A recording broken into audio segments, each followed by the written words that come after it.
This video is brought to you by brighttutoring.ca. Don't let school get in the way of your education. Book a tutoring session today at brighttutoring.ca.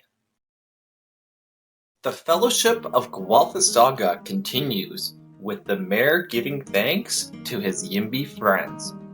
He returned to the Shire from his inspirational trip in Europe just in time for Thanksgiving dinner.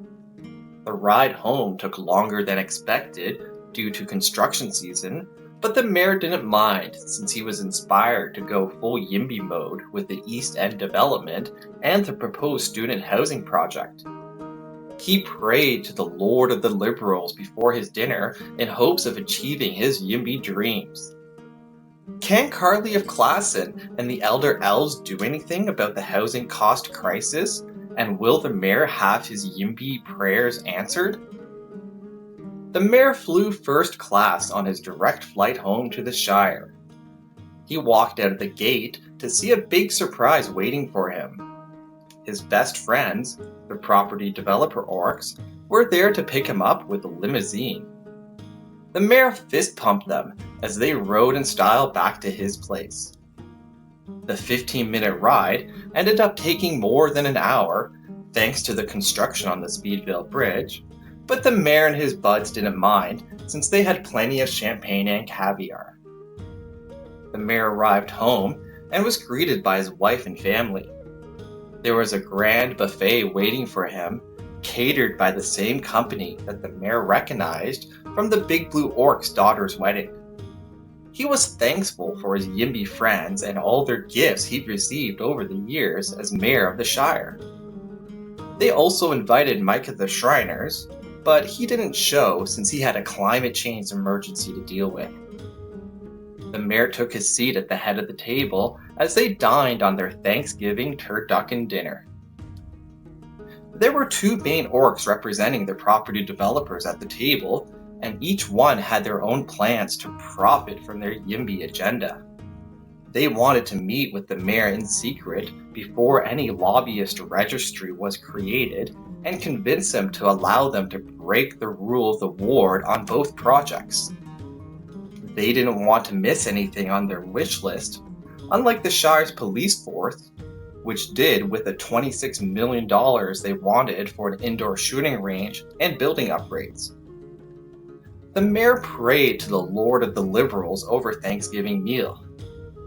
He asked for help with the two upcoming housing projects that his orcish friends were anticipating going full YIMBY mode over. They wanted to break the rule of the ward for both projects, which required divine intervention. The mayor hoped that would be enough to achieve his European-inspired dreams. The first orc was from Dotty Lake Retreats. He was there to push his plans to demolish the plaza at Leacock Avenue and Upton Crescent and replace it with 24 stacked townhouses.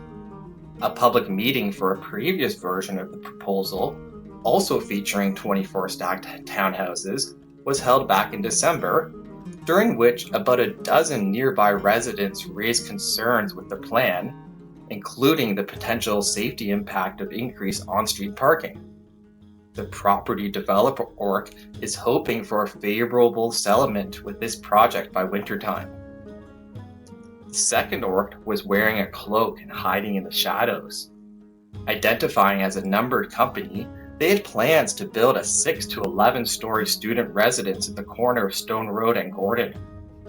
Known for being the busiest and most dangerous intersection in the Shire, the cloaked orc is wanting to break the rule of the ward to achieve their YIMBY dreams there. They plan to go full YIMBY mode by building 532 residential units with 1,150 individual bedrooms collectively. The Council of Elders is scheduled to discuss for this proposal during their October 17th planning meeting. Whereas the rest of the orcs at the table were gloating about the success of their current projects. Last year, they went full YIMBY mode by increasing rent and jacking condo fees without any repercussions. There was practically no oversight over the enforcement of the Residential Tenancies Act, according to documents obtained by the Trillium through Freedom of Information requests. The documents reported the Rental Housing and Enforcement Unit received 1,600 calls last year. Of those, they solved 1,400 issues, aka 9%, and only 21 were prosecuted with 17 convictions. Between 2019 and 2022, just one corporate landlord paid more than $10,000 in fines, and only a few paid more than $2,000. The property developer orcs laughed at the low conviction rates and fines as they sipped on their wine at dinner and strived towards their YIMBY dreams. Can Carly of Klassen and the Elder Elves do anything about the housing cost crisis? And will the mayor achieve his YIMBY dreams? Stay tuned here to see.